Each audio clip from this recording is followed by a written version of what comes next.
folks, all right, 15 juniors from Yale get tapped each year, which means they bring in 15 into their fold every year of a new recruits.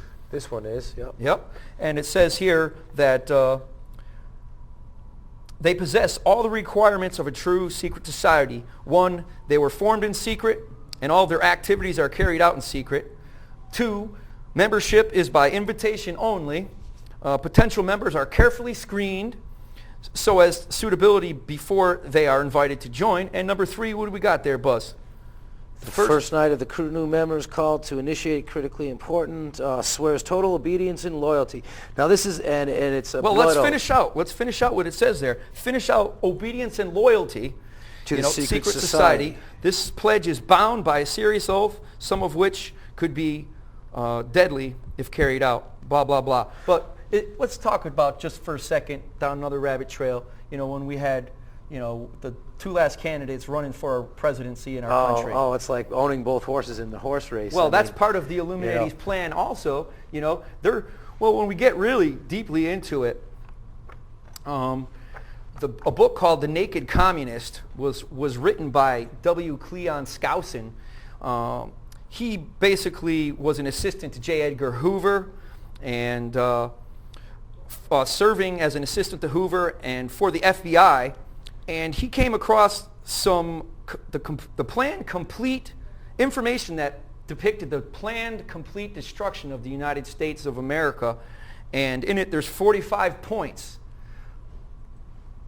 And in those 45 points, a lot of the things that we've talked about, folks: get control of the school systems, which the NEA has already done. Promote the United Nations as the only hope for mankind. Capture, here it is, this is why I went to this in the first place, folks. Point 15, capture one or both political parties in the United States. Right, John Kerry and both George Bush are members distant of Skull cousins. And Bone. Then they're distant cousins to boot. Now keep in mind, this secret society requires you to take a blood oath. Now George Bush himself, our president, will not deny that he is a member of this secret organization. He says he can neither confirm nor deny. Well, there's two sides to it. Neither one of them paints him in a good picture, because if he will not deny that he is a member of the group, then he is a member of the group. Plain and simple. Or if he was not a member of the group, why don't you just come out and say you're not a member of the group? Or he's just trying to create some intrigue. You really want people like that in your in office? Right. And what are these people all about? It's definitely for undermining the Constitution and the Bill of Rights of the United States, folks. Centralization of power in Washington has always been the prime mover of communists, socialists, and the Illuminati, all tied into one nutshell. And now you don't think there's anything to prove it. I can give you some mild proof here. This is a map of Washington, D.C. This has if you look closely, you will see that it's how the streets and everything was... right, how the streets were designed, and it paints a pentagon. I'm sorry. Pentagram. A pentagram, thank you. And it points right into the Capitol building. Yep. Here's another one showing the six-pointed star. Now remember, geometry is part of their sacred religion. Symbolism, absolutely. Symbolisms, we talked about that in the past. The six-pointed star, you have the two triangles that are interweaved into each other. That is a pagan symbol of man and women. One, interlocked into the other. This too is a Luciferian symbol. The 4 points above represent the 4 elements of the earth, wind, fire, water, and this one is a representation of Satan and Lucifer as his power. When you overlap the star over a goat's head, that's how that one lays out. Here's another one of my favorites here. Bohemian Grove, the owl. You find it on the corner of the $1 bill. And now you can see it right here in the middle of Washington, right around the Capitol building. Right, many years ago, Alex Jones, if you're not familiar with him, go to Infowars.com, PrisonPlanet.com. He actually broke into this grove. Yes, he did. It's located in hidden camera, Northern California, and he went in there and he filmed it, and the things that were going on. Yep, and once they were exposed, you'd be surprised how much publicity they started to create. Now, here's a photograph of Bohemian Grove members Richard Nixon and Ronald Reagan. This was long before either one of them became president. I also have photos of Eisenhower, J. Edgar Hoover, and a couple of other people. Remember, folks, you may be hearing this for the first time, and I've quoted this quote from the past, Arthur Schopenhauer, a German philosopher. He says that all truth passes through 3 stages. First, it's ridiculed, and obviously if you've not seen this stuff before, you guys are whacked. Oh, and yeah. it's easy for us to believe because we've been there. Yeah, and I can even offer some more proof. And secondly, the truth is violently opposed.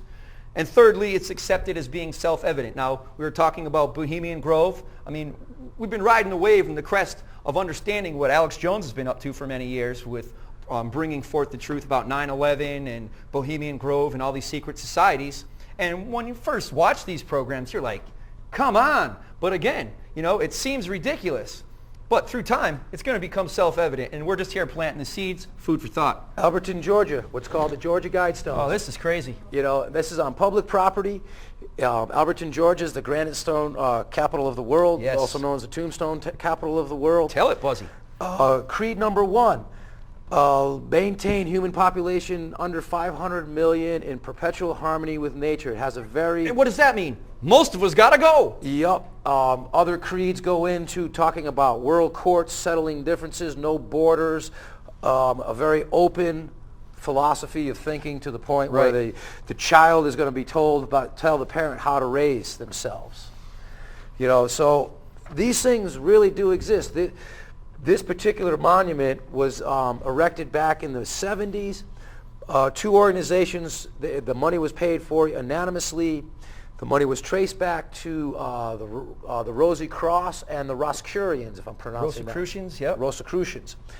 So I know I'm going a little bit fast here, but I'm trying to get this out before we run out of time because we got a lot of information. If you got the computer, make sure you get on it and check out some of these things. Yeah, go online, check out the Georgia Guidestones. It'll blow you away. It's on public property, too. Now, we took away the 10 Commandments that says don't kill. What is the first creed on there? And how many different languages is that written in on that stones? 8 different languages: Russia, China, Hebrew, or Arabic of some kind. The major languages in English. Bottom line is this country's been betrayed, folks. You need to wake up and understand it because you're working and slaving for these Illuminists. And the next photo here was Hiroshima because I wanted to present the question to you people. What country in this world has actually deployed a nuclear weapon against another body or nation? Yeah. Some people won't actually really know that, but the United States is the only country in the world that's actually deployed a nuclear weapon against another nation. And then on the front, in one of the pages of the American Free Press here, the United States leads the world in tyranny. Most of us, the world sees us as the threat for peace. Food for thought, folks. Pretty soon they're going to get tired of us and they're going to want to start coming after us because we keep pushing our capitalist regime. I have nothing against capitalism, but we have gotten a little out of hand. We've lost perspective on a lot of things. And that's what makes it easy for the Illuminati to take over and for that day to come. And what else we got? Well, I want to show this image right here. This is the very last one. What organizations have been influenced by the Illuminati and how does it bleed down? And how many have been infiltrated and absolutely taken over by the top? Right. I mean, we've talked about our banking and money. Yep. And right there, folks. I mean, come on. They print it out of thin air, loan it to us, charge us interest on it to boot. What's the quote there from Rothschild? Give me control of the money, and I care not who makes the laws. Absolutely. Because they're all above the law. The Titanic sank, and obviously that to me is a sign to all these Illuminists out there, of grand design and false humility and pride. I'll tell you. Let me tell you what's coming. Jesus Christ. And, a lot of people say he's coming back and he ain't going to be too happy. And for all you people who are working for the New World Order or don't even know it, you need to sort out where your worldview stands in conjunction with the Luciferian doctrine of the Illuminati and God's plan for humanity. The coming kingdom of heaven, the coming New World Order. Big Brother's watching. It's time for us to start watching him. This has been Food for Thought with me, Silly Willy, our fine Buzzy Zipwak. Brother, good to put our heads together. Thank our crew. Staff of Nutmeg Television. Absolutely. They've been a big help. Thanks for letting us into your home. And truly, we wish that you, educate yourself and those around you so you don't have to tolerate those politicians out there, which you don't tolerate from your friends and your family. Till next time, folks, all I can say is peace. Good night. See you next week.